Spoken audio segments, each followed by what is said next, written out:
John, today you're revealing the new concept image for the Camperdown Stadium, which is next to you. Talk us through it. Yeah, it's a really exciting day for the football club. We've been working on this, as you know, for a very long time, and this is the accumulation of all the hard work that has gone into our application that's going to be put into the city imminently.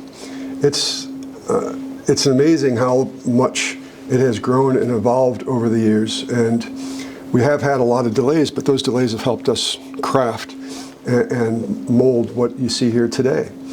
There's loads to talk about, and today is just a preview of what it will be coming to you in great detail over the next weeks and months in the new year. What features of Dens Park are implemented in the new stadium?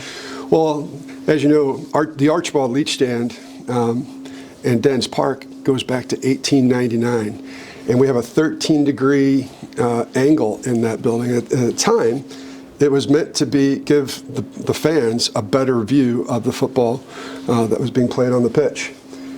In our scenario, we aren't going to have that internal, but we do have an external 13-degree angle to pay homage to the Archibald Leach design. As well as the stadium, what else will be part of the development campus at Camperdown? Well, the overall aspect, the crown jewel, is the stadium itself that has not just stadium facilities, but conferencing facilities, restaurant facilities. It allows us to bring in concerts that the city gets passed over for, conferencing that the city gets passed over for. So it's really a multi-use facility. We also have hotel, crematorium, housing, commercial space. All of it is enabling to allow us to A, have such a beautiful stadium, and B, allows us to pull funds and revenue streams to help fund the football club going forward. What will the new stadium do for the city as a whole? Well, for the city as a whole, first of all, it'll bring in hundreds of jobs. That's the first thing. A larger tax base. It will bring in loads of concerts that we currently get passed over for. So it's really a regional facility for us to bring in people and funds from outlying areas into Dundee. Obviously, we've spoken about the stadium since 2016. Why is the process taking so long? Well, there's been a lot of hurdles put in our way. A small pandemic, economic crisis, so on and so forth. But once again, we've taken that negative and tried to turn it into a positive. It allowed us to take a step back, take a deep look, and to be quite honest, there's some technologies that have become more affordable to us that weren't affordable even 4 or 5 years ago. So therefore, that all accumulates into what we have now, and we think we have the best concept that we could possibly have.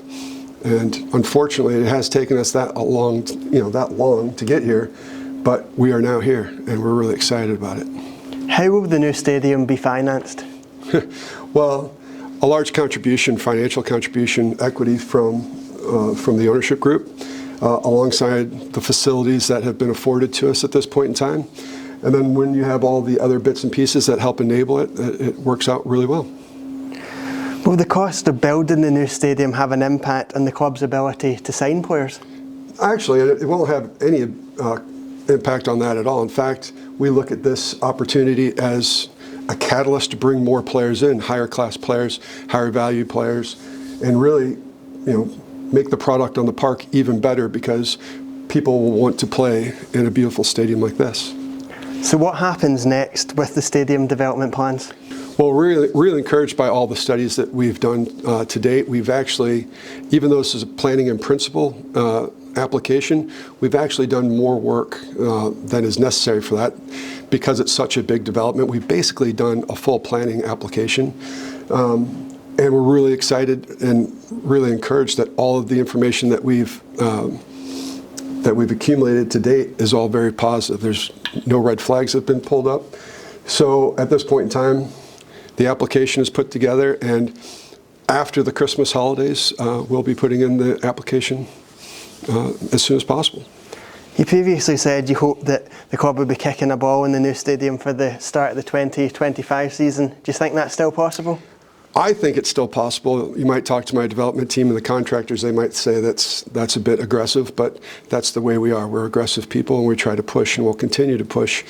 And if we feel if we don't push that hard, it'll constantly be, kicked down the line. So we're going to get it done as fast as we can. The revealing of the image today, do you think that shows the progression the club's made since you and Tim came on board and the exciting journey the club's currently on? It has been an exciting journey. When we first took over the club, the regeneration of the city was in its infancy. The waterfront was piles of rubble, and we wanted to be a part of that regeneration, and we wanted to, that was kind of the catalyst that brought us to Dundee. We wanted to be, we had a 3, 5, and 7-year plan. We thought we were ahead of the plan 5 years ago. Now we're a little bit behind that plan, but with that regeneration, with the steps that we've taken from day one of coming in here, it has been a fantastic journey. The club itself has grown exponentially. We're in new modern facilities now. Even though it's temporary, it's lifted the football club to the next level. The way that the people work, the way that we enjoy our work, the way that we produce on the park now, all of this is accumulation of 10 years of hard work. And then once again, you have the stadium. It's taken us a while, but we keep putting one foot in front of the other, and all the hard work everybody has come together, and this is what we think will be the crown jewel of the city, and not only be a great thing for Dundee Football Club, but a great thing for the city itself and the surrounding area. What would you say to fans who are worried, sad about leaving Dens Park for a new stadium? Well, to be fair, it is hard. I mean, it's been our home for going on 125 years now. It was brought to my attention that aspirin was invented the year that we inhabited Dens Park, and the term automobile was first used. So we've been there a long time. It's seen 2 world wars, but right now I think it's had its life. It's, we spend so much money keeping it the way it is. We don't upgrade, or we haven't been able to upgrade anything. It costs an enormous amount of money year on year to keep it looking kind of just the way it is, and we're not enhancing the entertainment experience for our fans, and that's just not fair. So we need to love her. We need to understand that we have history there, but it is time to move on. And we'll make a nod to that history as we've done with the Archibald Leach. But in order for us to progress as a club, progress as a business, and to give the fans a 21st century entertainment venue, this is what we have to do. And just lastly, all these things you mentioned there, do you think this can take the club and the team to the next level? Well, there's a lot of people like to use the term the next level. I think we're constantly evolving. We are a team that will never stay stagnant. Our ownership group, we won't stay stagnant. We'll keep putting one foot in front of the other. So we'll keep evolving. And as we evolve, we expect that we'll continue to get better.